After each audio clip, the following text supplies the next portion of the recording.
Hi, I'm back for another video, and this time I'm going to be talking about The Queen's Gambit.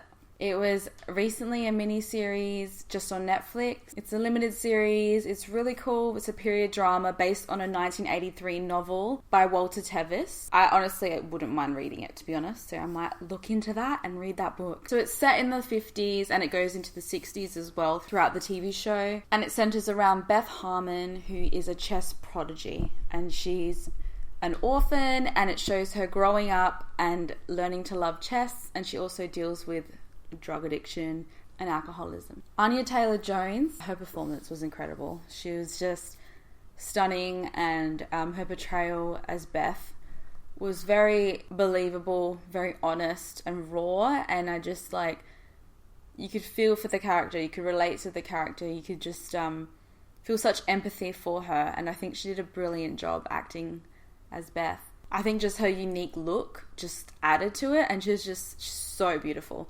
I think a lot of the acting, a lot of the casting was really cool. There was a lot of people who I didn't know who they were.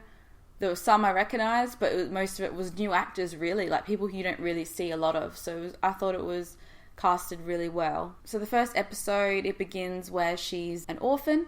You see her really close friend Jolene, and you see her fall in love with chess. You see the janitor, Mr. Scheibel, playing chess, and then there's Beth, and she's really interested in the game. You know, she's saying, teach me how to play, and he's resisting at first, doesn't really want to teach her, but she's really intrigued by the game. Now, in the show, they're given these tranquilizer pills, and apparently they actually did that in the 50s. It was a common thing to give the orphans the pills. Now, Beth seems to be addicted to these. You see that she hides them and steals them so she can take heaps of them, because we find out that it helps her perform better and visualize.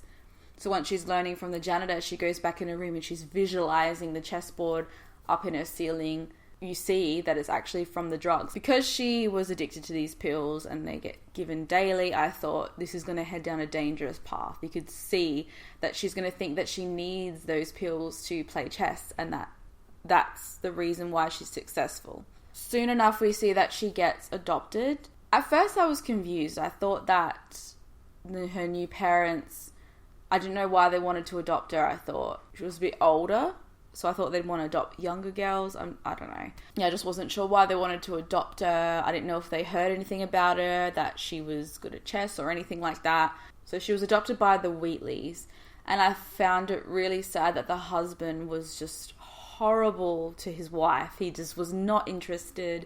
You see Alma Wheatley struggling, and you find out that they actually had a child. They actually just recently lost a child, and I think that Mrs. Wheatley is really trying to make up for that, and so she adopts Beth. I think personally, Mrs. Wheatley and Beth needed each other. Beth didn't have a mum. She lost her mum, who also committed suicide when she was young, and we found out that she really was mentally ill, that she wanted to kill Beth along with her, that Beth was meant to die in the process of the suicides. That was a bit shocking as well to find out, and really depressing. But then it makes you see that it was so good that Beth was adopted and loved, and ended up having a great relationship with her new mother as well. I did think at first that her mother was going to take advantage of her, especially when later she started to ask, oh, you're making money playing chess, how much money are you making? And she was all interested in that. I thought this is going to go down a bad path. I think the mum's going to take advantage of Beth. But I'm glad that she actually didn't, that she just sort of went along for the ride and had fun with Beth as well. Back on how Mr. Wheatley was not interested in his wife, I found it sad, that scene when she's vacuuming or she's cleaning the house and he's coming home and she quickly runs and gets changed and tries to look all pretty for him, and he's just not interested. I just think it was really depressing. That made me really sad, seeing their relationship, that he just did not give an F about her. It was a period drama, and it really showed the time that they were in, that, Beth, everyone was saying, why do you play chess? Even her mum was saying, why do you play chess? Do something else. Do something that all the other girls are doing. Don't play chess. It's for men, And I like that Beth was different and that she wanted to excel in chess, and she did. We've got Mrs. Wheatley as well, who also struggles with alcoholism, and you see it just getting worse and worse as the episodes go on. And I just thought, I didn't know how it was going to end. Spoiler, I didn't realize that she was going to die. Like that, I thought that was really depressing as well, that she died in the end. Beth was given the house, which I think was a blessing for her as well in the end. But yeah, I really did think that Mrs. Wheatley was going to take advantage of Beth as she moved along in her career, but she didn't. She just seemed to really be there to have fun and support Beth as well. So we see some scenes with Beth, how, you know, she's getting sort of bullied at school and all she cares about is chess and joining the chess club at school or where there's chess tournaments. You know, she just wants money from her mum, Mrs. Wheatley, to go buy a chess board. And Mrs. Wheatley's like, not interested. Like, okay, next time. But I felt sorry for Beth because she's just like, I really just want that board. And in the end, she ends up getting it and all the magazines, and she steals the magazines and everything. It was just kind of cute to see how desperate she was and how in love she was with chess. I thought it was really cool when she shows up to a tournament the first time and she's sort of a newbie, not knowing what to do and everything, and it's all different. And just seeing her moving up the ranks and killing everyone, like beating everyone, beating all the guys. She gets to this point where she has the opportunity to go overseas and face some of the best people in the world. And her friend Jolene is actually the one who gives her the money to go to overseas and to go to Russia. And I think it was when she went to Paris, or was it Russia? It was one of them. And Jolene helps her actually get there. And I thought that was really sweet and a really good friend. And it was good to see that Jolene actually went on and did law and did something with herself too. It's good to see those girls get out of the orphanage and become something. I feel like sometimes Beth she's almost like a robot though. She loves chess. Everything's chess. But then when there's boys or when there's whatever, she just doesn't seem as interested. She just seems like she's just wanting to move up in chess, and she's obsessed with beating the best. And the best is the Russian Borgov. And in the end, that's her end goal, to go there and beat the best. So she shocks everyone in her community. You know, she starts being friends with all the guys in the community and everything. Moves her way up in the ranks and does really well, smashes it. You see her also spiraling. So there's moments where she goes and gets drunk or takes those pills and she's like asleep for a day or 2 days. She's MIA. People are calling her.